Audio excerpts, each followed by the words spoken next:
तुगलकाबाद गांव का जो पोलिंग बूथ है वहां पर रामवीर सिंह विधोड़ी पहुंच गए हैं वोट देने के लिए। सबसे पहले विधोड़ी जी ये बताएं कि जिस तरह से वोटिंग का प्रतिशत है तकरीबन 10 बजे तक 9% रहा, इसको कैसे देखते हैं, कितना हेल्दी है ये? देखिए, लोकतंत्र का महापर्व है और सभी मतदाताओं से हम अपील करते हैं कि उनको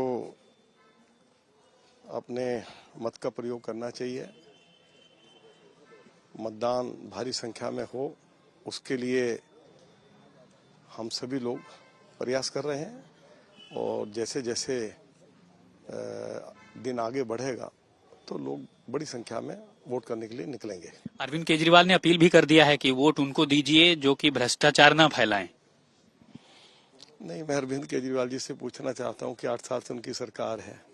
दिल्ली में एक नया स्कूल नहीं खुला, एक कॉलेज नहीं खुला, एक हॉस्पिटल नहीं खुला, एक डीटीसी की बस नहीं खरीदी गई, दिल्ली में कोई फ्लाईओवर नहीं बना, दिल्ली के लोगों को आज पीने का पानी नहीं मिल रहा है। दिल्ली के हॉस्पिटल्स की हालत ये हो गई है कि सुप्रीम कोर्ट को कहना पड़ा कि हॉस्पिटल्स की हालत बूचड़ खाने से भी ज्यादा खराब है। किराएदारों को किराए का पैसा नहीं दिया गया, राशन कार्ड बनाने पर रोक लगाई हुई है, ओल्ड एज पेंशन बंद की हुई है। प्रधानमंत्री आयुष्मान भारत योजना, जिस योजना के तहत गरीबों का 5 लाख रुपए तक मुफ्त इलाज होता है, उसके ऊपर रोक लगाई हुई है। प्रधानमंत्री आवास योजना, जिस योजना के तहत जिन लोगों के पास दिल्ली में पक्के घर नहीं है उनको पक्के घर बना के दिए जाते हैं, उसके ऊपर रोक लगाई हुई है। अब कालकाजी में मोदी जी की सरकार ने लगभग 3000 जो लोग गरीब लोग हैं जिनके पास घर नहीं है उनको पक्के घर बना के दिए हैं। तो आखिर अरविंद केजरीवाल जी बताएं कि 8 सालों में उनकी सरकार की क्या अचीवमेंट है। आज 750 स्कूल्स में प्रिंसिपल नहीं है, 450 स्कूलों में वाइस प्रिंसिपल नहीं है, 70% स्कूल्स में कॉमर्स। आपने इतनी बातें गिना दिया, वो तो सबकी बात की एक बात कहते हैं कि वो तीनों कूड़े के पहाड़ देख लो। देखिए, अगर म्युनिसिपल कॉर्पोरेशंस ने अगर कूड़ा उठाया है तो कूड़े के ढेर दिखाई दे रहे हैं ना, ये तो उनको स्वीकार करना चाहिए कि कूड़ा उठाया गया घरों से। और जैसे ही नई टेक्नोलॉजी आई है, देश के गृह मंत्री आदरणीय श्री अमित शाह जी ने ओखला फेज 1 से कूड़े से बिजली बनाने का काम शुरू हो गया है और अगले 2.5 साल में ये जिनको ये पहाड़ बता रहे हैं कूड़े के ढेर हैं, ये कूड़ा उठाया हमारी नगर निगमों ने, तो उनको खुश होना चाहिए कि कूड़ा उठा है। और कूड़ा तो कहीं एक स्थान पर ले जाकर डाला ही जाएगा ना, कहीं सड़क पर तो नहीं डाला हमने, उसके लिए एक स्थान जो मुकर्रर किया उसके ऊपर कूड़ा डाला गया। अरविंद केजरीवाल बार बार ये कहते रहे कि बीजेपी लगातार भ्रष्टाचार का मुद्दा उठाती रही, जबकि उन्होंने ये नहीं देखा कि निगम में क्या हो रहा है।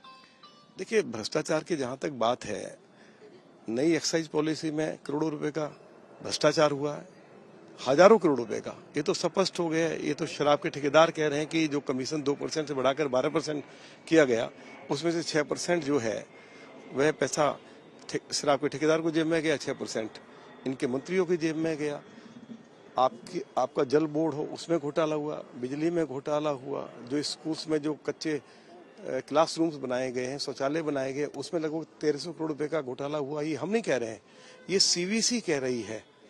तो ये जो इतने सारे घोटाले हुए हैं, चाहे वो बिजली में, चाहे वो जल बोर्ड में, चाहे वो एक्साइज पॉलिसी में, चाहे डीटीसी में। अब डीटीसी की आप 1000 बसें खरीद रहे हैं, उनकी कीमत होगी 850 करोड़ रुपया और 3500 करोड़ रुपया मेंटेनेंस के लिए दे रहे हैं, और उसकी जांच भी सीबीआई कर रही है। तो अरविंद केजरीवाल की सरकार तो भ्रष्टाचार में पूरी तरह से डूबी हुई है ना, तो भ्रष्टाचार किया है तो भ्रष्टाचार के आरोप लगेंगे।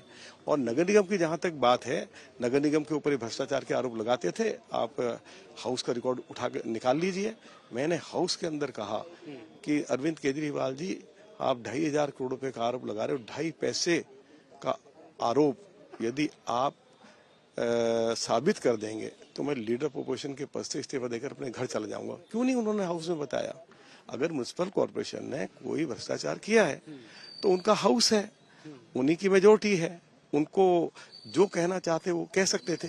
जब मैंने उनको चुनौती दी कि आप बताएं इस हाउस के अंदर, अगर आप 2.5 पैसे का भ्रष्टाचार प्रूव करेंगे तो मैं लीडर अपोजिशन के पद से इस्तीफा दूंगा, तो मेरी चुनौती को क्यों नहीं स्वीकार किया? ठीक है। तो आपने देखा कि किस तरह से रामवीर सिंह विधोड़ी बहुत आश्वस्त हैं और फिलहाल वो यहाँ पर तुगलकाबाद के इस मॉडल बूथ पर पहुंचे हैं अपना वोट देने के लिए। प्रदीप गुप्ता के साथ राम किंकर सिंह, दिल्ली तक के लिए।